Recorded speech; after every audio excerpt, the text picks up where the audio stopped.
to the wider economy was far greater. So maintaining this vital rail link between Devon and Cornwall and the rest of England and the UK is the top priority for Network Rail and for colleagues at the Department for Transport and the UK Government.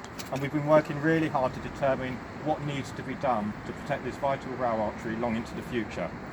So with the support of leading world-class engineers, we have been conducting full, deep and intrusive research to understand what we need to do to provide the resilience that we all need to see into the future. And that has taken some time.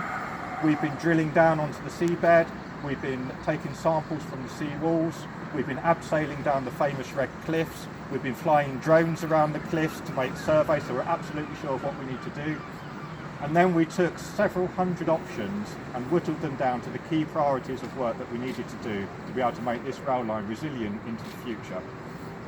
And it's really important that we get it right, and that's why it's taken us the time that it's taken to get the right options. So I want to talk about the detail of what we're going to be doing in a few moments' time, but before I do that, I'd like to now introduce the Secretary of State for Transport, Chris Grayling, to say some words, please. Thank you. Well, thanks, Mark, and great to be here.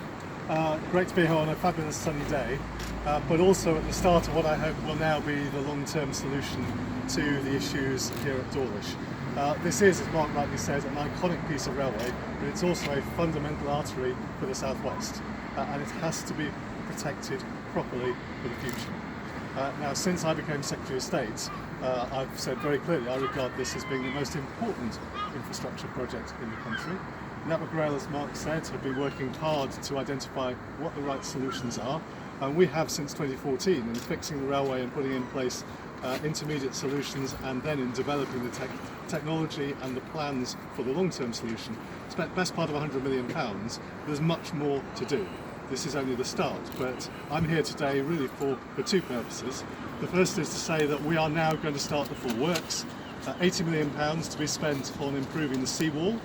What that should mean is that when the tide is high, when it's stormy, the railway line should continue to be open. And I'm also hoping it'll deal with the issue around the Voyager trains, so that although they are in the pipeline, their future's being reviewed, they will not be affected in the same way they have been in the past by stormy seas. And then, of course, after that, we will move on to the cliffs and the tunnel. Network Rail expect to complete the work on feasibility planning on what the right approach is this summer. That will require proper planning consents because it's going to mean some significant changes to the line itself. But that's a commitment to take that forward in due course. But right now, the £80 million and the seawall improvement is going to start in the next few weeks. And the plan is to have that work done by Christmas with a break in the summer so it doesn't affect the tourist season, but basically do 2 blocks of work in the spring and the autumn so that the seawall is dealt with once and for all by the end of this year. That's the plan, and I'm very pleased to be today announcing the money that will pay for that work across the course of 2019. More broadly, we're also producing today announcing our transport strategy for the southwest as a whole. It is the first time there has been a proper, coherent transport strategy for the southwest. It sets out some of the things we're doing, things we're going to do. It's going to focus particularly on, firstly, making sure that we have really good arteries through the southwest. That means moving to finish the A303 dualling. It means extensions of the A30. It means ensuring that we have, and we're nearly there, a proper modern train fleet going down to Penzance. It's also about the feeder routes into those key routes. We're about to do the Stirred train, I'll let that go through.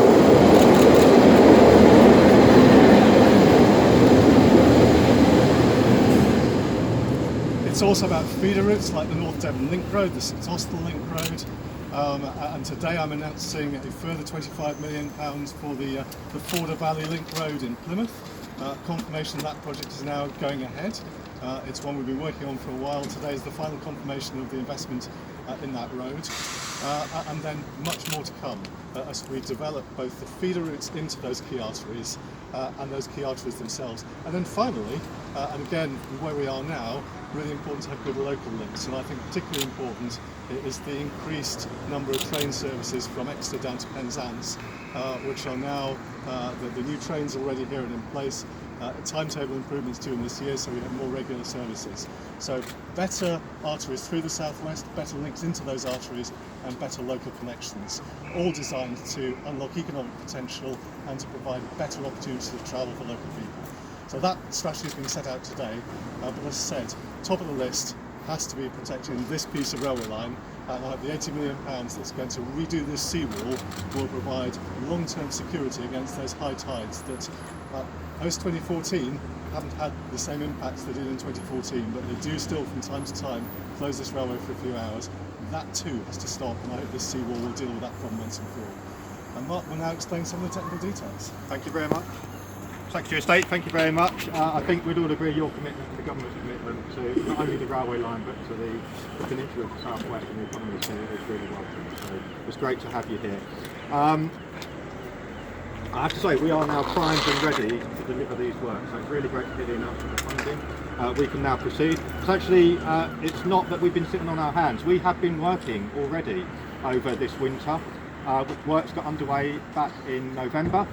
We started work on repairing the existing breakwaters and seawall. In fact, if you look very carefully, you will see some orange jackets farther down on the breakwater towards the tunnel mouth.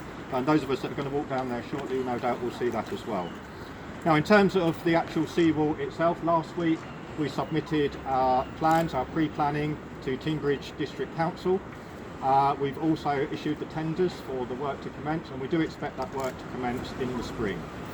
I'm very sensitive, and everyone at Network Rail is sensitive to the local economy, as we've talked about a lot here. So whilst that work will get underway in the spring, we will pause it during the key tourist months of July and August, and we'll restart again in September so that we can protect the really important tourism industry and access to the beaches for the public during the school summer holidays. So it is a two-phase approach. The first phase, £25 million of work, is directly on the piece of railway behind us now. And it will run pretty much from the end of the platforms here to the tunnel mouth at the far end. You can see it on this graphic. I'm not sure if you can see it from where you're all standing. We're currently here, and you can see the new seawall. It's a seawall that will come out from the existing wall and the railway line. It's higher, about 2.5 metres higher than what it is today. It provides a new public thoroughfare which also protects the public from the sea, and importantly it protects Marine Parade itself, the road behind, from flooding. And we did see flooding as recently as last November in Marine Parade. So that's the first phase. We'll get on with that in the late spring, and that should be complete in early 2020. The second phase of the seawall work is actually from the end here, past the station where we are now, and down to the footbridge, which is not the one that's on this station, but the one farther on. And that work will get underway early next year and run through 2020, again pausing for the key summer tourist season.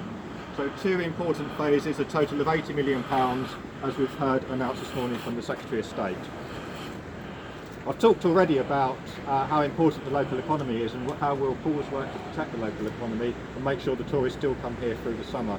But also we shouldn't forget that this is one of the most delicately balanced environmental projects that we can ever undertake. It's a beautiful place, it's an iconic railway line, but the balance between the environment and protecting the infrastructure is a very fine one to balance. So we have taken time to make sure we get the right solution that gives the best outcome to protect the railway, and hopefully you'll agree from the images, still provides the public amenity that gives the wonderful views and protects this iconic railway line.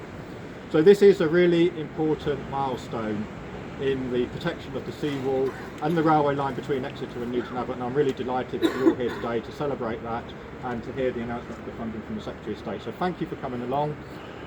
We're around for plenty of media interviews over the next hour or so.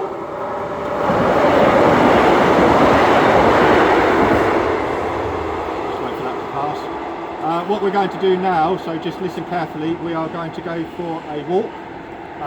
We are going to walk along Marine Parade, over the bridge at the end where there's some great photo opportunities, and then along the seawall itself, and we'll return here and then we'll be available for media interviews. So thank you all very much for coming along again, and see you all soon if you are leaving now. Thank you. Right,